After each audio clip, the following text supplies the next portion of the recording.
Candle Range Theory Trader back with you with a video just showing a great candle 4 trade that did happen today. So let's take a look at it.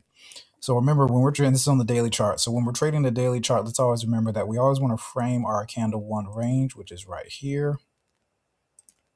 And a key level, price level, is always going to be the middle of candle 1, which is this green line right here. Okay. So you have candle 1, candle 2, and candle 3 was yesterday, Wednesday. Today is Thursday. So ideally, candle 4 sometimes will just pop right out of the range. Other times it will retrace. In this case, it did retrace. It's just that you really want to try to focus your trades below the middle of candle 1, this green line here, and see if you can catch a fair value gap possibly off the low of the day. So let's just drop down to the 5-minute chart and let's see what our best entry or entries could have been. And I'm going to get my fair value gap indicator. I like fair value gaps only because it shows momentum possibly in the trade. As well, we'll check our ATR to see how much price is moving. So right here, I do like that the ATR is above the SMA. So that means there is volatility in the trade. So we always like seeing that. So now that we go to the other chart with the fair value gaps,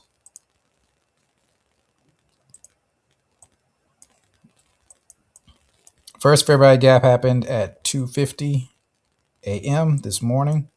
So it did give a decent retrace entry right here. So you had plenty of time from about 6:30. Even if you missed this down here, you had from about 6:10 all the way to about 7:45 to try to get in.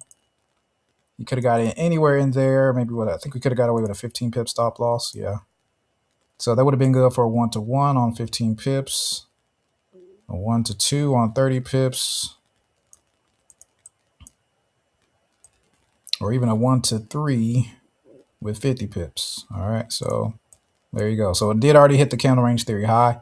It may or may not break out. I don't know. I did not take this trade. I took this trade earlier last night, but I got out at break even. I took it before these. There were some other fair value gaps that panned out. I think it was right in here somewhere, but I was asleep when this happened. But yeah, it was a great trade. This was a great candle 4. So, if you just want to focus on candle 3s and 4s on the daily range, you can definitely do that.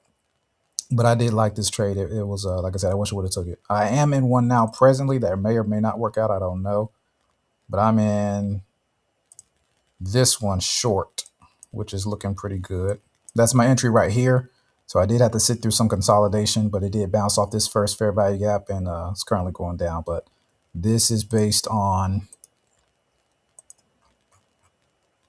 let me get rid of these fair value gaps just to avoid confusion. This is based off of this high right here. So this was, let me frame candle 1.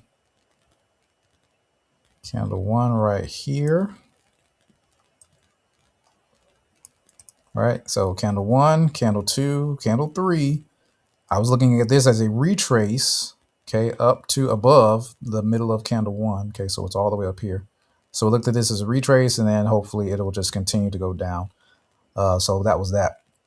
But that's what I'm in now. It's just capitalizing on candle 2's momentum to the downside. That's what I'm looking at. But when you trade candle range theory, you have to have in your mind, okay, where am I in the structure? Am I in candle 1, candle 2? And if I'm in either one of these, you're not trading. You can only trade. You should only trade candle 3, or what you believe could be candle 4, and that's it.